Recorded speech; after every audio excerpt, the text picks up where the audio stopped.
24-25 वर्षाचा एक मुलगा होता जो एका सावकाराकडे नोकरी करायचा. तो लहान असतानाच त्याचे आईवडील त्याला सोडून गेले होते. त्याचं स्वतःचं असं कोणीच नव्हतं आणि तो त्याच्या जीवनाला कंटाळून गेला होता. त्याला असं वाटत होतं की त्याच्या आयुष्यात खूप जास्त प्रॉब्लेम्स आहेत, त्याच्या आयुष्यात खूप जास्त समस्या आहेत. तो रोज त्याचं काम करून घरी यायचा, जेवण करायचा आणि झोपून जायचा. त्याला असं वाटत होतं की त्याच्या आयुष्यात काहीच नवीन नाहीये, जे आहे तेच चालू आहे आणि तो पूर्णपणे एकटा पडून गेलाय. त्याच्या आयुष्यात त्याला समजून घेणारं असं कोणीच नाहीये. त्याच्या आयुष्यात खूप प्रॉब्लेम्स आहेत, यामुळे तो पूर्णपणे तुटून गेला होता. अचानक एके दिवशी त्याला त्याचा एक जुना मित्र भेटला. तो त्याला म्हणाला की तुझ्या सगळ्या समस्यांचं समाधान माझ्याकडे आहे. मी तुला सांगू शकतो की तुला तुझ्या सगळ्या समस्यांचं समाधान कुठे मिळेल. आणि त्याच्या मित्राने त्याला असं सांगितलं की तू महात्मा बुद्धांकडे जा, तिथे तुला तुझ्या सगळ्या प्रश्नांची उत्तरं मिळतील. तुला समजेल की तू कशा प्रकारे तुझ्या अडचणींमधून बाहेर येऊ शकतो. तुला जे काही प्रश्न असतील, तुझ्या मनात जे काही चालू असेल, जे काही विचार असतील, ते सगळं काही दूर होऊन जाईल. तू फक्त एकदा महात्मा बुद्धांना जाऊन भेट. याने ठरवलं की आता मला महात्मा बुद्धांकडे जायचंच आहे. याने 4-5 दिवसाची सुट्टी घेतली आणि हा महात्मा बुद्धांकडे जायला निघाला. रस्ता जंगलातून होता. हा जसं जायला निघाला तशी रात्र झाली. याला वाटलं की आता मला कुठेतरी थांबायला हवं. तेव्हाच याला रस्त्यात एक घर दिसलं. हा त्या घराजवळ गेला आणि याने मदत मागितली आणि विचारलं की मला आजच्या दिवसापुरते इथे राहायला मिळेल का. त्यावेळी त्या घराच्या मालकीणीने याला सांगितलं की हो, तू आजच्या दिवस इथे राहू शकतोस.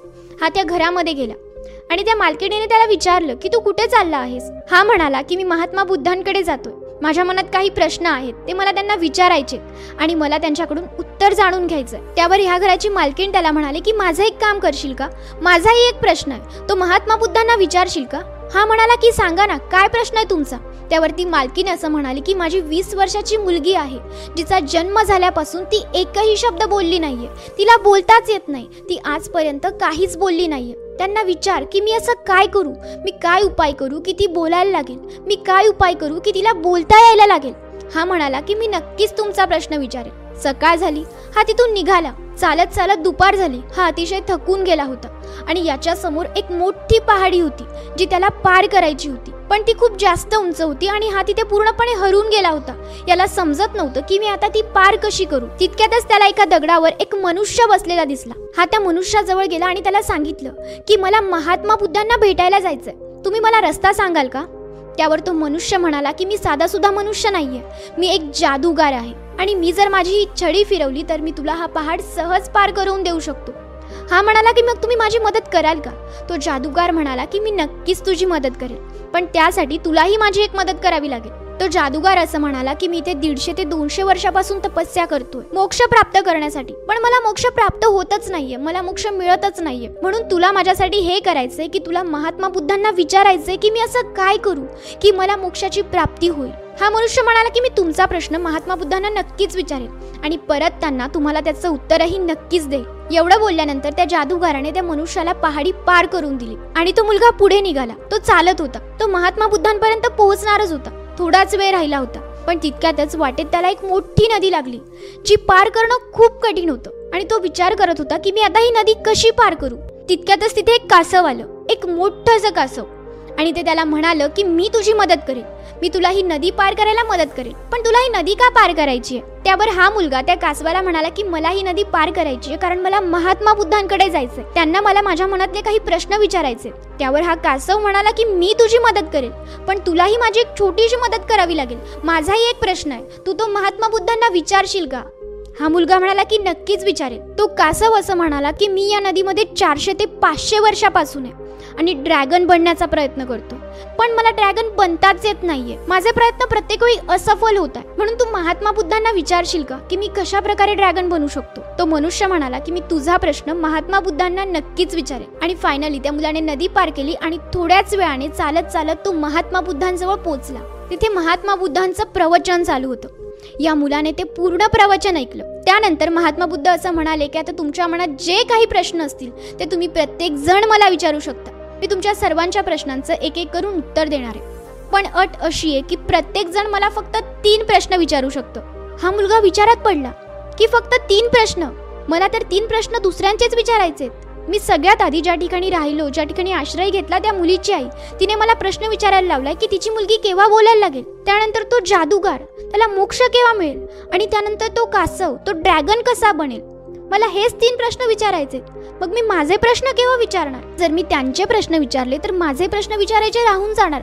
ज्यासाठी मी इतका दूर आलोय, ज्या प्रश्नांसाठी मी इतका दूर आलोय, तो मुलगा विचारात पडला आणि हेच विचार करायला लागला.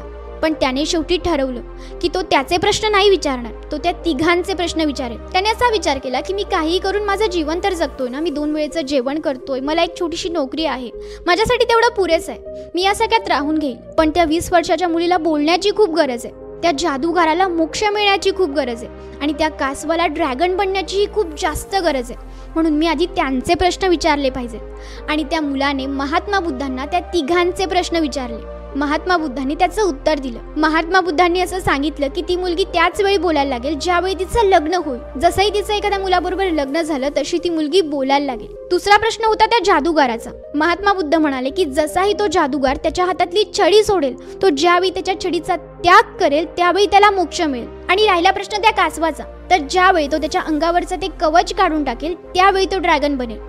याला त्या तिघही प्रश्नांची उत्तरं मिळाली. याने महात्मा बुद्धांना प्रणाम केला आणि हा तिथून निघाला.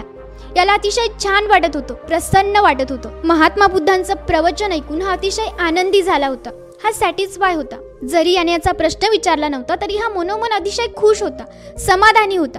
आणि जाताना त्याला पुन्हा ती नदी लागली. त्याला कासव भेटला. त्याने त्या कासवाला सांगितलं की ज्यावेळी तू तुझ्या अंगावरचं कवच काढून टाकशील त्यावेळी तू ड्रॅगन बनून जाशील. आणि काय झालं माहितीये, ज्यावेळी त्या कासवाने त्याच्या अंगावरचं ते कवच काढलं त्यावेळी त्यामध्ये खूप सारे मोती निघाले. तो कासव म्हणाला की मी या मोतींचं काय करणार आहे, एक काम कर, तू माझी मदत केलीस ना, तर तू हे मोती घेऊन जा. त्या कासवाने ते मोती त्या मुलाला देऊन टाकले. त्या मुलाने ते मोती घेतले आणि तो तिथून निघाला. त्यानंतर तो तिथे गेला जिथे तो जादूगार होता. त्याने त्या जादूगाराला सांगितलं की ज्यावेळी तू तुझ्या छडीचा त्याग करशील त्यावेळी तुला मोक्ष प्राप्ती होईल. मग तो जादूगार त्याला म्हणाला की तू माझी मदत केलीस त्यासाठी धन्यवाद, मी मोक्ष मिळवण्यासाठी या छडीचा त्याग करतोय आणि ही छडी मी तुला देतोय. ही जादूची छडी आहे, हिचा खूप चांगला वापर कर. त्या जादूगाराने ती छडी या मुलाला देऊन टाकली आणि त्याला मोक्ष प्राप्ती झाली. हा मुलगा तिथून निघाला. याच्याकडे मोती होते, ती जादूची छडी होती. जाताना याला ते घर दिसलं. हा त्या घराकडे गेला आणि याने त्या मुलीच्या आईला असं सांगितलं की मी महात्मा बुद्धांना तुमचा प्रश्न विचारला. महात्मा बुद्ध असं म्हणाले की जेव्हा तुमच्या मुलीचं लग्न होईल त्यावेळी ती मुलगी बोलायला लागेल. त्यावर त्या मुलीची आई असं म्हणाली की तू खरंच माझी खूप मदत केलीस, तू करशील माझ्या मुलीशी लग्न. हे ऐकून हा मुलगा कुठेतरी खुश झाला, कारण याच्या आयुष्यात हा एकटा होता, याला कुणीतरी हवं होतं. हा लगेचच हो म्हणाला. याने त्या मुलीशी लगेचच लग्न करून टाकलं आणि जसंही त्यांचं लग्न झालं त्या मुलीने बोलायला सुरुवात केली. ती मुलगी बोलायला लागली.